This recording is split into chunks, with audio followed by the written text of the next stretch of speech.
So there are times that you might want to combine a string and another data type. And at first glance, what you might think is that you can just concatenate the string and the number, like we just did with the two strings before. And you would be partly right, but it's not, you can't just do that right away. So let's make a variable called whole number and set it equal to 3. And we're going to print what you might think is the way to do it. So we include a space so that you can see a space and it's not all together. Yeah, because when you're concatenating here, yeah, if you don't add a space, it's just it wouldn't there wouldn't be any space between them. So that's why you should probably add a space. Okay, so this is what you might think to do, and you see you get an error. And that's because you're trying to combine a string with a number. So let's see how we can fix this problem. Yep, we're on the second. So we can see that to combine other data types with a string, we must cast. And you might be wondering, what is casting exactly? Casting is just converting from one data type into another. And you might be wondering why we'd want to do this. Well, we might want to access its exclusive operators, like adding a string and a number. So when a string is added, the compiler wants to add the string to another string. So let's try that right now. String 1 equals hello. Then we're going to include the space for world. String 2 equals world. And if we print these, the addition,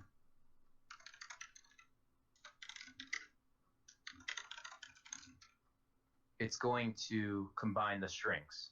So that's concatenation right there, right? But then we're going to, we went over this a bit last class, but I want to make sure you guys understand this. Let's change the strings to represent a number. So if we added these again, right, that's going to combine them. It's not going to become 6. It's going to become 42 because we're actually like combining the strings. We're not just adding it mathematically. Yeah, we're treating them as text, not as actual numbers. Yeah, so like we can expect the strings to treat addition a certain way, we can also expect numbers to treat another way.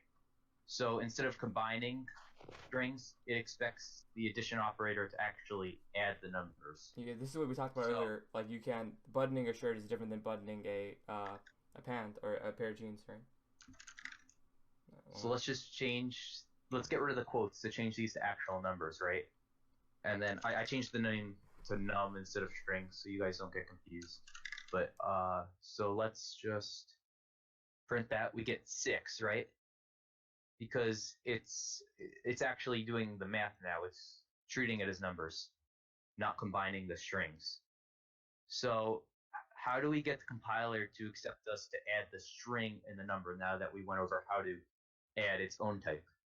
Well, we actually have to turn the number into a string so that the compiler is not confused whether we are trying to combine the types or actually perform a mathematical operation. So to turn the number into a string, we're going to use the str method. So let's try that right now. Or the str function, what's called in functions. We're going to go back to our other example from before with the apple. So we're going to make whole number equals 3. And then let's print there are